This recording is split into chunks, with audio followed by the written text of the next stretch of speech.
اچھا عافیہ، آپ سے جو میں بریک سے پہلے بات کر رہا تھا کہ دنیا بھر میں برینٹ آئل ہے یا دوسرا کیا ہے WTI I think West Texas Intermediate, وہ آئل میں تھوڑا بہت فلکچویشن ہوتا رہتا ہے.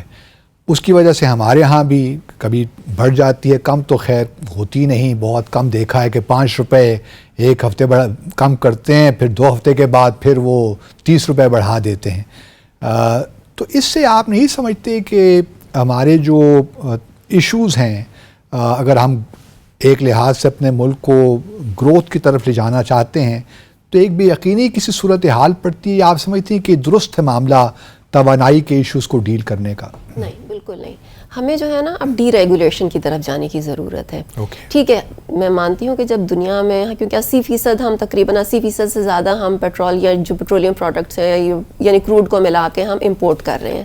تو جیسے وہاں پہ اگر پرائس میں کوئی فلکچویشن آتی ہے تو یہاں پہ تاکہ اگر ڈی ریگولیٹ ہوگا تو ایسا کوئی میکینزم بنا دیں کہ ہفتے بعد یعنی امیجیٹلی اگر تھوڑا سا $1 کا فرق آ رہا ہے، $2 کا آ رہا ہے، تو ساتھ ساتھ اس کا امپیکٹ آتا جائے تاکہ یکمشت کوئی بھی جو ہے نا یہاں پہ ایک دم سے برڈن نہ آئے. یا اگر وہاں پہ پرائسز ڈیکریز ہو رہی ہیں تو اس کا بھی امپیکٹ اسی طرح سے ہی آنے کی ضرورت ہے.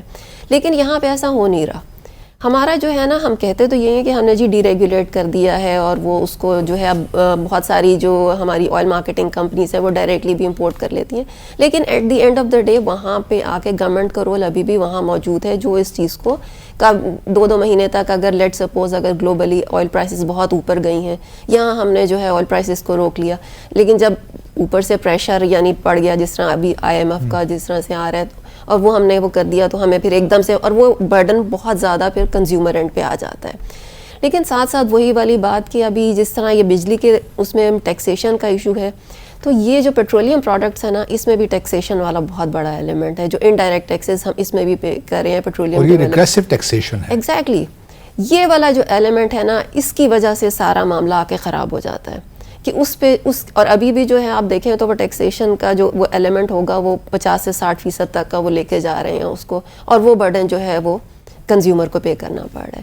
اگر تو ہم اس کو ڈی ریگولیٹ کر دیں اور اس کے لیے ایک میکینزم ڈیوائس پہلے سے ہی وہ ڈیزائن ہو کہ ہم اتنے % سال میں اتنے % ٹیکسیشن ہو سکتی ہے، اور اس طرح کی فریکوینٹ چینجز نہ ہو، تو میرا خیال ہے کہ وہ زیادہ بہتر اس سے معاملات ہو سکتے ہیں. تو ہماری جو ٹیکس ٹو GDP ریشو ہے وہی تو بہت کم ہے نا، کیا کیا جائے اس کا؟ دیکھیں، اب وہ بڑھ نہیں رہا تو پھر یہی کام کرے گی نا حکومت کے بل. ٹیکس GDP ریشو بڑھانے کے اور بہت زیادہ طریقے ہیں. کیا نہیں، PTI کی حکومت نے تو تقریباً کوئی 5-6 نئے چیئرمین لے کر آ گئے FBR کے. تو یہ کیوں نہیں ہو پاتا؟ مسئلہ یہ ہے کہ ہم جو اصل جو ٹیکس چور ہیں، ہم وہاں تو جانے کے لیے تیار نہیں ہیں، ہم ان کو پکڑیں گے نہیں. اور ٹیکس بیس کو بڑھانے سے زیادہ ہمیں اپنے ایکسپینڈیچرز کو کم کرنے کی ضرورت ہے.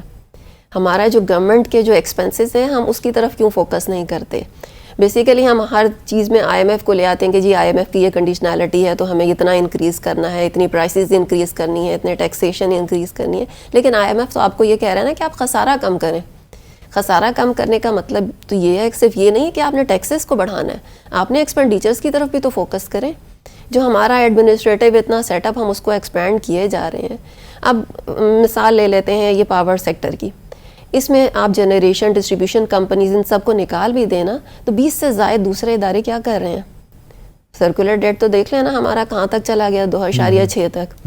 لاسز ہیں وہ بھی کم نہیں ہو رہے. تو پھر باقی اتنے سارا تو یہ ایڈمنسٹریٹو برڈن ہے نا.